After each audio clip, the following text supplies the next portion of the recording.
بسم الله الرحمن الرحيم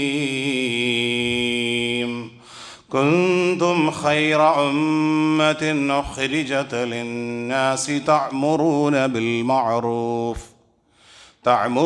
بالمعروف وتنهون عن المنكر وتؤمنون بالله.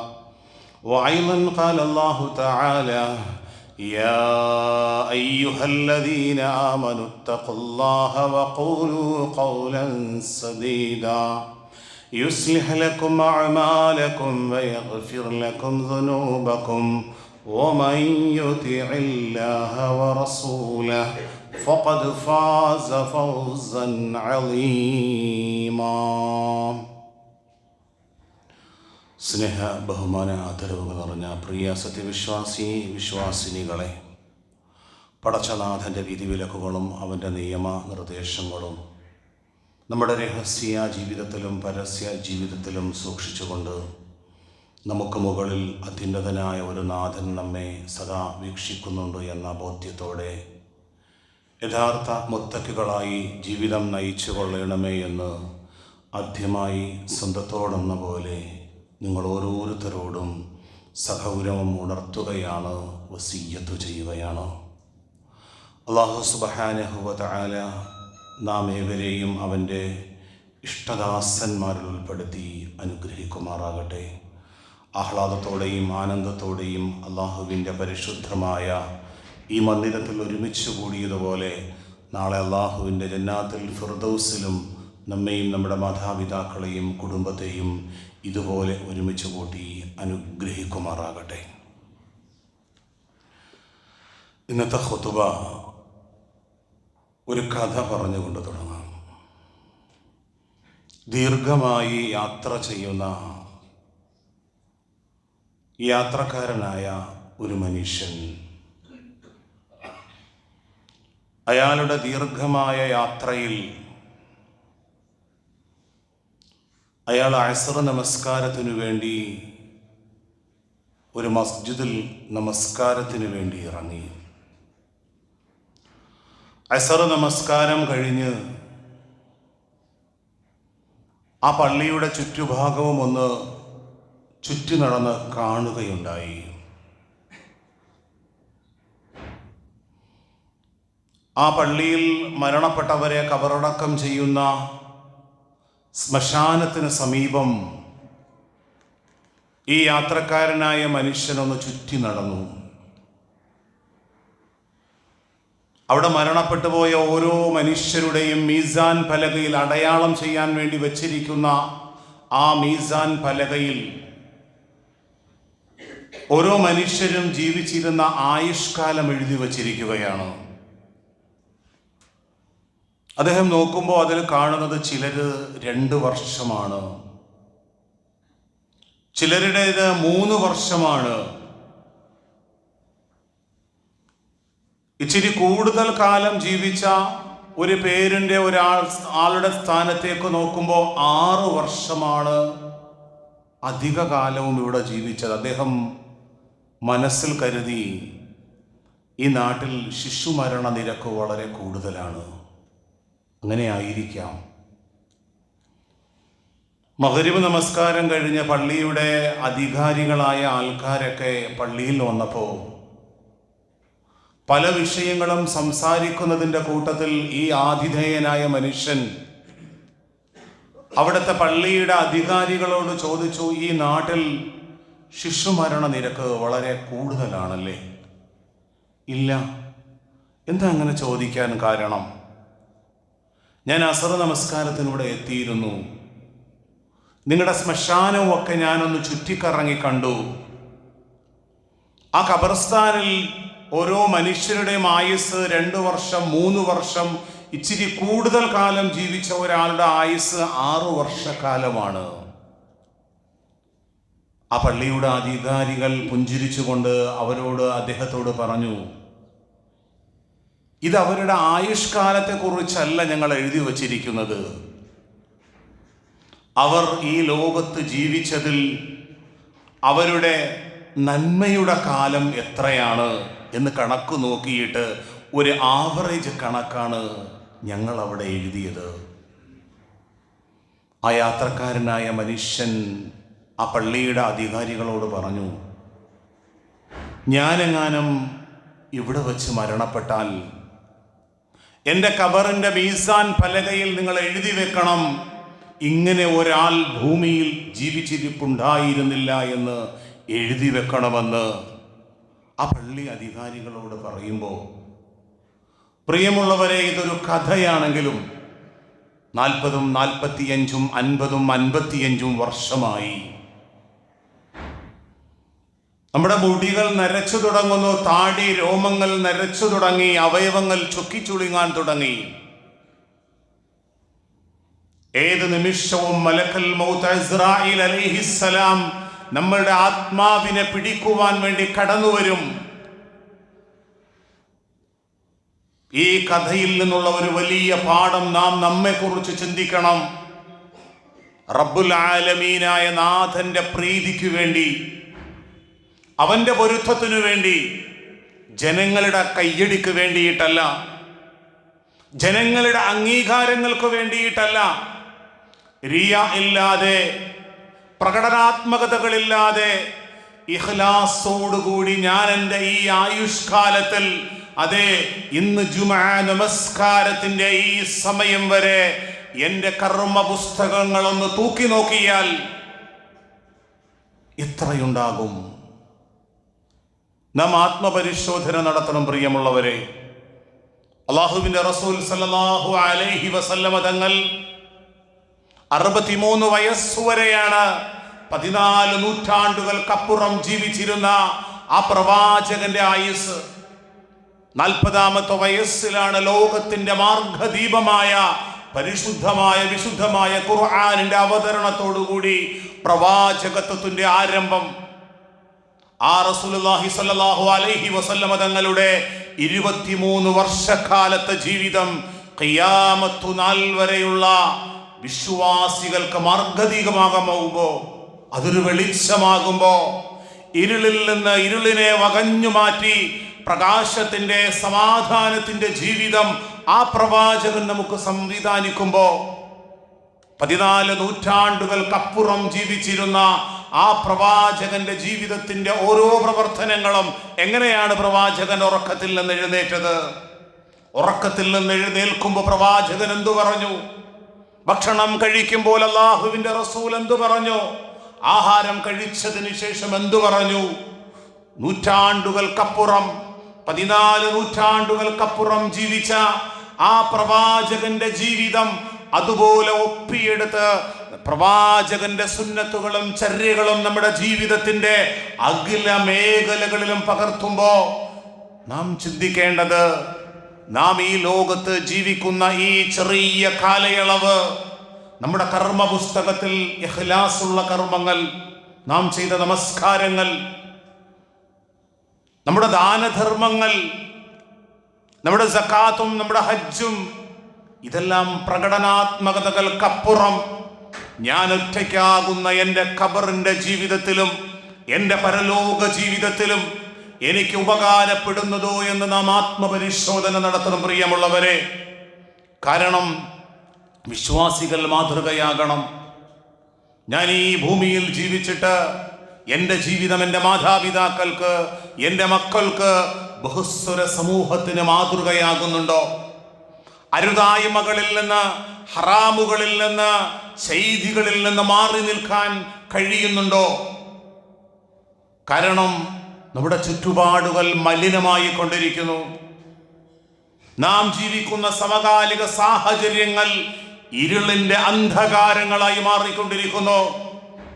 പരസ്പരം മനുഷ്യരെ കൊല ചെയ്യുന്ന, പരസ്പരം പകയുടെയും വിദ്വേഷത്തിന്റെയും പേരിൽ സ്ത്രീകൾ ആ പുരുഷന്മാരെ കൊല്ലുവാനും, ഭർത്താവ് ഭാര്യയെ കൊല്ലുവാനും, മാത്രമല്ല ഈ കഴിഞ്ഞ 2-3 ദിവസങ്ങൾക്ക് മുമ്പ് ബാംഗ്ലൂരിലുണ്ടായിരുന്ന AI ലാബ് കമ്പനിയുടെ CEO ആയിരുന്ന ഒരു സഹോദരി, ആ സഹോദരിയുടെ ഉദരത്തിൽ നിന്നും പുറത്തേക്ക് വന്ന സ്വന്തം മമ്മിഞ്ഞ പാല് ആ മകന് ഭക്ഷണമായി കൊടുത്തു വളർത്തിയെടുത്ത ആ പൊന്നുമകനെ കഷണങ്ങളായി മുറിച്ച് ട്രാവൽ ബാഗിന്റെ ഉള്ളിലേക്ക് ആക്കിയിട്ട് യാത്ര ചെയ്യുന്നതിനിടയിൽ നിയമപാലകർ അവരെ പിടിക്കുകയാണ്.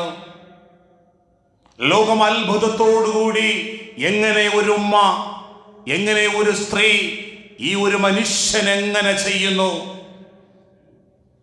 എന്തെങ്കിലും ഒരു പ്രശ്നങ്ങൾ വരുമ്പോ ഉമ്മച്ചി എന്ന് വിളിച്ച് ഉമ്മയെ ചേർത്തു പിടിക്കുന്ന, അതാണ് അമ്മയുടെയും ഉപ്പയുടെയും ഉമ്മയുടെയും ആ സ്നേഹം. ആ ഉമ്മയാണ് സ്വന്തം മകനെ കഷണങ്ങളായി മുറിച്ച് ഒരു ക്യാരി ബാഗിലേക്ക് ആക്കിയിട്ട് അതിനെ വിജനമായ സ്ഥലത്തേക്ക് കൊണ്ട് തള്ളാൻ വേണ്ടി പോയപ്പോ നിയമപാലകർ കയ്യാമം വെച്ചത്. നമ്മുടെ ചുറ്റുപാടുകൾ മലിനമായി കൊണ്ടിരിക്കുന്നു. നമ്മുടെ അന്തരീക്ഷം എല്ലാം ഒരു പ്രകടനാത്മകതകളിലേക്ക് നീങ്ങിക്കൊണ്ടിരിക്കുന്നു.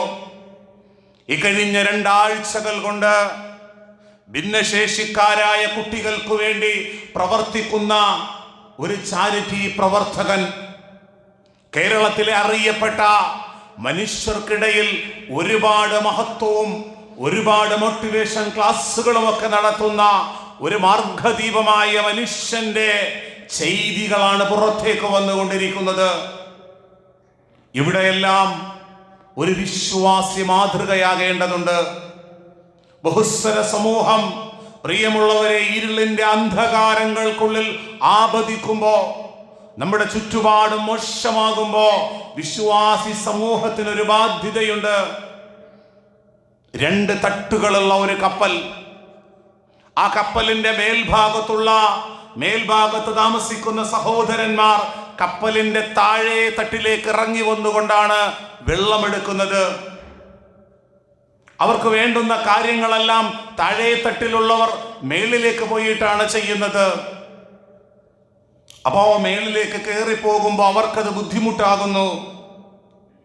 അങ്ങനെ താഴെ തട്ടിലുള്ളവർ തീരുമാനിച്ചു, നാം വെള്ളത്തിന്റെ മേളിലാണല്ലോ യാത്ര ചെയ്യുന്നത്, ഈ കപ്പലിനൊരു ഓട്ടോ വെച്ചാൽ നമുക്ക് ആവശ്യമുള്ള വെള്ളം ഇതിലൂടെ നമുക്ക് കിട്ടും. ആ ബുദ്ധിഹീനമായ പ്രവർത്തനം ചെയ്യുന്നതിന് മുമ്പ് നാം അവരെ തടഞ്ഞില്ല എങ്കിൽ ഈ കപ്പൽ വെള്ളത്തിൽ മുങ്ങിപ്പോകുന്നത് പോലെ മാനവരാശി മുഴുവനും ഇരുളിന്റെ അന്ധകാരത്തിന്റെ ഉള്ളിൽപ്പെട്ടു പോകും. അതുകൊണ്ടാണ് അള്ളാഹുവിന്റെ വിശുദ്ധമായ ഖുർആൻ 3-ാം അധ്യായം സൂറ ആലി ഇമ്രാനിന്റെ 110-ാമത്തെ വചനത്തിലൂടെ അല്ലാഹു സുബ്ഹാനഹു വ തആല നമ്മെ പഠിപ്പിക്കുന്നത്, കുന്തും ഖൈറ ഉമ്മത്തിൻ ഉഖ്രിജത് ലിന്നാസ്, മാനവർക്ക് വേണ്ടി ഈ ഭൂമിയിൽ ജീവിക്കുന്ന 800 കോടി മനുഷ്യർക്ക് മാർഗദർശനം കാണിക്കുന്ന ഒരു മാതൃകാ സമൂഹമായി കൊണ്ടാണ് അല്ലാഹു മുസ്ലിം ഉമ്മത്തിനെ നിയോഗിച്ചിരിക്കുന്നത്. ഹൈന്ദവർക്കും ക്രൈസ്തവർക്കും മറ്റ് മതനിരീശ്വരവാദികൾക്കൊക്കെയും മാതൃകയായി കൊണ്ട് കുന്തും ഖൈറ ഉമ്മത്തിൻ ഉഖ്രിജത് ലിന്നാസി തഅമുറൂന ബിൽ മഅറൂഫ്, നന്മ കൊണ്ട് കൽപ്പിക്കുന്നവർ. ഏകദൈവ വിശ്വാസത്തിന്റെ മഹിതമായ സന്ദേശം ഇതറിയാതെ അന്ധവിശ്വാസങ്ങളിൽ പെട്ടുപോയ, അനാചാരങ്ങളിൽ പെട്ടുപോയ മുസ്ലിം സമൂഹത്തിൽ തന്നെ ഒരു വിഭാഗം ദർഗകളിലും ഖബറാരാധനകളിലും അന്ധവിശ്വാസങ്ങളിലും ഏലസുകളിലും ഈ പൗരോഹിത്യം അവരെ വല്ലാതെ ചങ്ങലക്കെട്ടുകൾ കൊണ്ട് മുറുക്കുമ്പോ തഅമുറൂന ബിൽ മഅറൂഫ്, നന്മ കൊണ്ട് കൽപ്പിക്കുവാൻ നമുക്ക് കഴിയണം. വതൻഹൗന അനിൽ മുങ്കർ, ചീത്തയായ കാര്യങ്ങളിൽ നിന്ന്, അരുതായ്മകളിൽ നിന്ന്, തെറ്റായ കാര്യങ്ങളിൽ നിന്ന്, അധാർമികതകളിൽ നിന്ന് തടയുവാനും വിശ്വാസികൾക്ക് കഴിയണം. വിശ്വാസികളുടെ ഏറ്റവും പ്രധാന പ്രത്യേകത വതുഅ്മിനൂന ബില്ലാഹ്, അവർ അല്ലാഹുവിൽ വിശ്വസിക്കുന്നവരാണ്. റബ്ബിന് വേണ്ടിയിട്ടാണ് അവരുടെ പ്രവർത്തനങ്ങളൊക്കെയും. പ്രകടനാത്മകതകൾക്ക് വേണ്ടിയിട്ടല്ല അവർ ദാനധർമ്മം ചെയ്യുന്നത്. പ്രകടനാത്മകതകൾക്ക് വേണ്ടിയിട്ടല്ല മറ്റു മനുഷ്യരെ സഹായിക്കാൻ തയ്യാറാകുന്നത്. അള്ളാഹുവിന്റെ വജ്ഹിന് വേണ്ടിയിട്ടാണ്, റബ്ബിന്റെ പൊരുത്തത്തിന് വേണ്ടിയിട്ടാണ്. എന്നാൽ നാം ജീവിക്കുന്ന ഈ ലോകം, പ്രിയമുള്ളവരെ, വിശ്വാസികളിൽ തന്നെ ഈ റിയാ കടന്നു വരുന്നു, ഈ പ്രകടനാത്മകതകൾ കടന്നു വരുന്നു. നാം ഒന്ന് ചിന്തിച്ചു നോക്കിയാൽ വലിയ സമ്പന്നനായ ഒരു മനുഷ്യൻ, അയാളുടെ സഹോദരിയും അയാളുടെ കൂടപ്പിറപ്പുകളും ദാരിദ്ര്യത്തിന്റെ വല്ലാതെ പ്രയാസങ്ങളിൽ അവർ വിഷമിക്കുന്നു. ഈ സമ്പന്നനായ മനുഷ്യൻ നാട്ടിലെ രാഷ്ട്രീയ പ്രമുഖർക്കും നാട്ടിലെ പള്ളിയുടെ ഇമാമും പള്ളിയുടെ അധികാരികളും വരുമ്പോ അയാൾക്ക് പേരും പ്രശസ്തിയും കിട്ടുമെങ്കിൽ 2, 3, 4 ലക്ഷം രൂപ കൊടുക്കാൻ തയ്യാറാകും. എന്നാൽ സ്വന്തം സഹോദരി, സ്വന്തം സഹോദരൻ, സ്വന്തം കുടുംബത്തിലെ പലരും വല്ലാതെ പ്രയാസപ്പെടുമ്പോൾ ഞാൻ അവരെ സഹായിച്ചാൽ 10 പേരതറിയില്ല. ജനങ്ങളുടെ കയ്യടിയും അംഗീകാരവും കിട്ടുകയില്ല. പ്രിയമുള്ളവരെ, നമുക്ക് വേണ്ടത് അള്ളാഹുവിന്റെ തൃപ്തിയാണ്, റബ്ബിന്റെ പൊരുത്തമാണ്, റബ്ബിന്റെ പ്രീതിയാണ്. എല്ലാം ഒരു പ്രകടനാത്മകതകളിലേക്ക് മനുഷ്യർ നീങ്ങുന്നു. ജനങ്ങളുടെ കയ്യടി കിട്ടുമെങ്കിൽ പ്രിയമുള്ളവരെ ആരെ സഹായിക്കുവാനും ആർക്കു വേണ്ടി ഉറക്കമൊഴിയാനും തയ്യാറാകും. എന്നാൽ സ്വന്തം മാതാപിതാക്കൾ രോഗികളായി കഴിയുമ്പോൾ, അവർ ഓടി നടക്കുമ്പോൾ പ്രശ്നങ്ങളില്ല, അവര് വല്ലാതെ കിടപ്പിലായി കഴിഞ്ഞാൽ, രോഗം വന്നവരെ വല്ലാതെ പിടിമുറുക്കി കഴിഞ്ഞാൽ അവരിൽ നിന്ന് അകലുന്ന മക്കളെയാണ് നമുക്ക് കാണാൻ കഴിയുന്നത്. ഈ കഴിഞ്ഞുപോയ 3-4 ആഴ്ചകൾക്ക് മുമ്പ് എൻ്റെ കണ്ണിൻ്റെ ചെറിയ ഒരു കാഴ്ചയുടെ പ്രശ്നവുമായി ബന്ധപ്പെട്ട് തിരുവനന്തപുരത്തെ ജനറൽ ഹോസ്പിറ്റലിൽ ഞാൻ ചെല്ലുമ്പോൾ ഒരു ഡോക്ടറെ കണ്ടിട്ട് അടുത്ത ഡോക്ടറെ കാണാൻ വേണ്ടിയിരിക്കുമ്പോൾ ഒരു പ്രായമായ പിതാവ്, ഉപ്പ, അദ്ദേഹം വന്ന് എൻ്റെ മകനോട് ചോദിച്ചു, മോനെ, എൻ്റെ കണ്ണിൽ മരുന്ന് വീഴ്ത്തണം, ഞാൻ ഒറ്റയ്ക്കാണ്, എൻ്റെ കൂടെ ആരെങ്കിലും ഉണ്ടെങ്കിൽ മാത്രമേ കണ്ണിലേക്ക് മരുന്ന് വീഴ്ത്തി തരുള്ളൂ, അതുകൊണ്ട് മോനും കൂടെ ഒന്ന് വരാമോ? മരുന്ന് വീഴ്ത്തിയിട്ട് അദ്ദേഹം എൻ്റെ അടുത്ത് വന്നിരുന്നപ്പോൾ ഞാൻ അദ്ദേഹത്തോട് ചോദിച്ചു, ഈ മരുന്ന് വീഴ്ത്തി കഴിഞ്ഞാൽ കുറച്ചു നേരത്തേക്ക് കാഴ്ച വലിയ പ്രയാസമാണ്, വീട്ടിൽ നിന്ന് ആരെങ്കിലും കൂട്ടിക്കൊണ്ടുവന്നുകൂടായിരുന്നോ? തിരുവനന്തപുരത്തിന്റെ ഒരു പരിസരത്ത് താമസിക്കുന്ന അദ്ദേഹം 4 മക്കൾ അദ്ദേഹത്തിനുണ്ട്. ഓരോ മക്കളോടും പേരമക്കളോടും ആ പിതാവ് ആവശ്യപ്പെട്ടു, അദ്ദേഹത്തിന്റെ സ്വന്തം ഭാര്യ അള്ളാഹുവിന്റെ പരലോകത്തേക്ക് പറന്നു നീങ്ങി. നമസ്കാരത്തിൽ ഒന്നാമതായി എത്തുന്ന പലരും, അതുപോലെ ജീവകാരുണ്യ പ്രവർത്തനങ്ങളിൽ സജീവമാകുന്ന പലരും, വീടിന്റെ 4 ചുമരുകൾക്കുള്ളിൽ സ്വന്തം ഉമ്മ അല്ലെങ്കിൽ സ്വന്തം ഉപ്പ വല്ലാതെ പ്രയാസപ്പെടുമ്പോ, പ്രിയമുള്ളവരെ, നാം രാവിലെ വീട്ടിൽ നിന്ന് പുറത്തേക്ക് നമ്മുടെ ഉപജീവനത്തിലേക്ക് വേണ്ടി ഇറങ്ങുമ്പോ നമ്മുടെ മാതാവിന്റെ നമുക്ക് വേണ്ടി ഒരുപാട് പ്രയാസപ്പെട്ട് ചുക്കിച്ചുള്ളിഞ്ഞ നമ്മുടെ ഉമ്മയുടെ കവിൽത്തടങ്ങളിൽ ഒരു ചുംബനം കൊടുക്കണം, അവരുടെ കൈയൊന്ന് തടകി കൊടുക്കണം. നമ്മുടെ കരങ്ങൾ സ്പർശിക്കേണ്ടത് അന്യ സ്ത്രീകളിലേക്കല്ല, നമ്മുടെ ഉമ്മയുടെ മുഖത്തൊരു ചുംബനം കൊടുക്കണം. എന്നാൽ പ്രിയമുള്ളവരെ, നമ്മുടെ സമകാലിക സാഹചര്യങ്ങൾ നാം പരിശോധിച്ചാൽ നമ്മുടെ ഉപ്പ നമുക്ക് വേണ്ടി പാടുപെട്ട് ജീവിച്ചു, നമ്മുടെ ഉമ്മ വളരെയധികം പ്രയാസപ്പെട്ട് നമ്മളെ നോക്കി. പക്ഷേ അവർ രോഗികളായി, അവർ ബെഡിൽ കിടപ്പിലായാൽ പ്രാഥമികമായ കൃത്യങ്ങൾ അവരറിയാതെ തന്നെ അവരുടെ ബെഡിലും, അതുപോലെ തന്നെ എഴുന്നേറ്റ് ബാത്റൂമിലേക്ക് പോകാൻ പറ്റാത്തൊരു സാഹചര്യം വന്നാൽ നമ്മുടെ ഭാര്യ പറയും, എനിക്കിനി ഇവിടെ പ്രയാസമാണ്,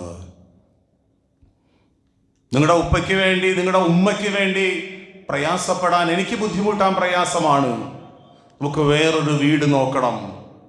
മകളും മകനും മാറിപ്പോകുന്ന, അതൊക്കെ ജീവിതത്തിന്റെ വല്ലാത്ത പ്രയാസമാകുന്ന ഒരു കാലത്ത് ആ മാതാപിതാക്കൾ ഭക്ഷണം കഴിച്ചുകൊണ്ടിരിക്കുമ്പോ, കുട്ടിയായിരുന്ന നാം ഓരോരുത്തരും മലമൂത്ര വിസർജനം ചെയ്യുമ്പോ ഒരു കൈ കൊണ്ട് ഭക്ഷണം കുടിച്ചുകൊണ്ടിരിക്കുന്ന നമ്മുടെ മാതാവ് മറ്റേ കൈ കൊണ്ട് നമ്മെ താങ്ങിയെടുത്ത് നമ്മെ ശുദ്ധിയാക്കി പുതുവസ്ത്രം ധരിപ്പിച്ച് നമ്മെ തലോലിച്ച മാതാവ്, പിതാവ് രോഗികളാകുമ്പോ,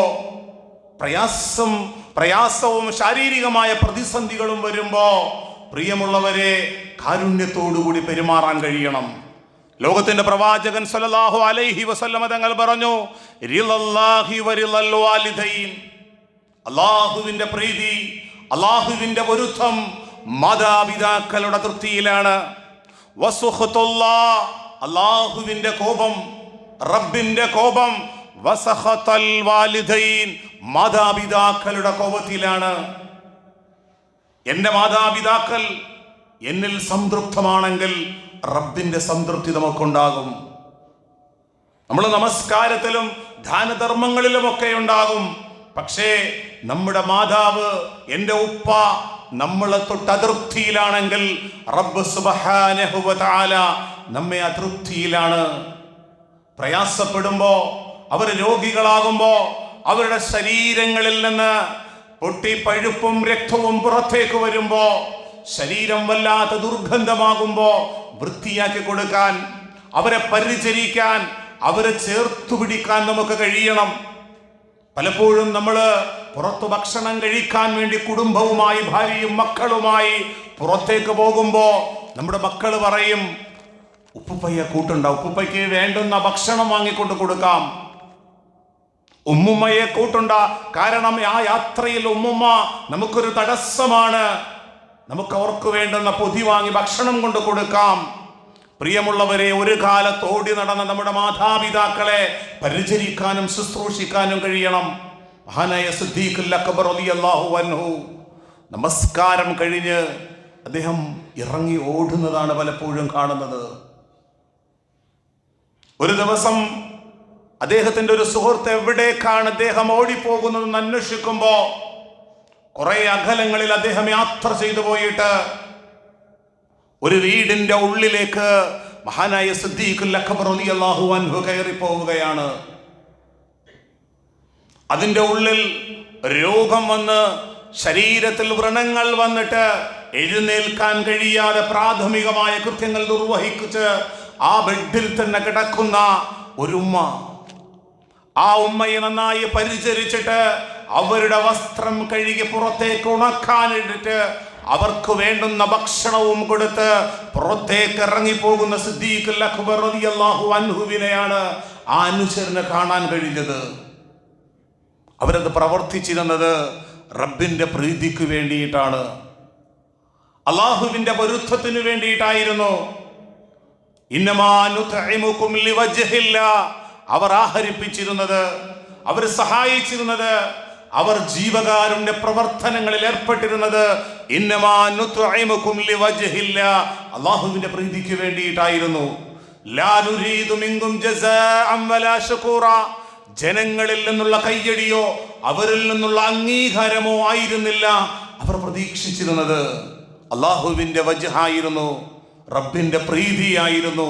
ഈ ഇഖ്ലാസും ഈ ആത്മാർത്ഥതയും ഈ സൂക്ഷ്മതയും എൻ്റെ കർമ്മങ്ങളും എൻ്റെ അധ്വാനങ്ങളും പാഴ്വേലയായി പോകാതെ നാളെ പരലോകത്ത് നമ്മുടെ കർമ്മങ്ങൾ നമുക്കാകുന്നുണ്ടോ എന്ന് നാം പരിശോധിക്കണം. പ്രിയമുള്ളവരെ, മഹാനായ ഉമർ റളിയല്ലാഹു അൻഹുവിന്റെ ഭരണകാലം, മഹാനായ ഉമർ റളിയല്ലാഹു അൻഹു ഖാദിസിയ യുദ്ധത്തിന്റെ സന്ദർഭത്തിൽ മഹാനായ സഅദ് ഇബ്നു അബി വഖാസ് റളിയല്ലാഹു അൻഹുവിനെ ഖാദിസിയയിലേക്ക് പടനായകനായി കൊണ്ടൊരു വലിയ സൈന്യത്തെയും നിയോഗിച്ച് ഖാദിസിയയിലേക്ക് പറഞ്ഞു വിട്ടു.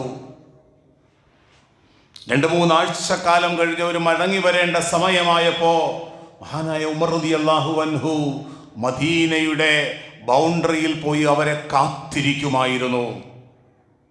ഞാൻ നിയോഗിച്ച എൻ്റെ അനുചരന്മാർ സത്യത്തിന്റെ വിജയവുമായിട്ട് അവർ കടന്നു വരുമോ എന്ന ശുഭപ്രതീക്ഷയിൽ അവരെ കാത്ത് മദീനയുടെ ആ ബോർഡറിൽ കാത്തു നിൽക്കുമായിരുന്നു. ഒരു ദിവസം ഒരു ദൂതൻ അതിവേഗത്തിൽ കടന്നു വരുന്നുണ്ട്. അദ്ദേഹത്തെ വിളിച്ചിട്ട് പറഞ്ഞു, നിങ്ങളൊന്ന് നിൽക്ക്, ഖാദിസിയയിലെ ആ യുദ്ധത്തിന്റെ വിവരമൊന്ന് എന്നോടൊന്ന് പറയാമോ? ആ സമയം ആ ദൂതൻ പറഞ്ഞു, എനിക്ക് സമയമില്ല, ഈ വിവരം അമീറുൽ മുഅ്മിനീൻ ഉമർ റളിയല്ലാഹു അൻഹുവിനെ എനിക്ക് അറിയിക്കണം. അദ്ദേഹം യാത്ര തുടർന്നു. പക്ഷെ അതിന്റെ പിന്നാലെ ഉമർ റളിയല്ലാഹു അൻഹുവും പോവുകയാണ്. അദ്ദേഹത്തിന്റെ വിനയം കൊണ്ട്, സൂക്ഷ്മത കൊണ്ട്, നിങ്ങൾ പറയാൻ പോകുന്ന ഉമർ ഞാനാണ് എന്ന് തിരുത്താതെ അദ്ദേഹത്തിന്റെ പിന്നാലെ പോവുകയാണ്. മദീനയിലെത്തിയപ്പോ മുന്നിൽ ദൂതനും പിന്നിൽ ഉമർ റളിയല്ലാഹു അൻഹുവും. ഉമർ റളിയല്ലാഹു അൻഹുവിനെ കണ്ട് അനുചരന്മാർ അമീറുൽ മുഅ്മിനീൻ എന്ന് വിളിച്ചുകൊണ്ട് വന്നപ്പോഴാണ് ദൂതന് മനസ്സിലായത്, ഞാൻ അവിടെ വെച്ച് കണ്ടത്, ദിവസങ്ങൾ കൊണ്ട് പ്രതീക്ഷിച്ചു നിൽക്കുന്നത് മഹാനായ ഉമർ റളിയല്ലാഹു അൻഹുവാണ്. അദ്ദേഹം ക്ഷമാപണം നടത്തി.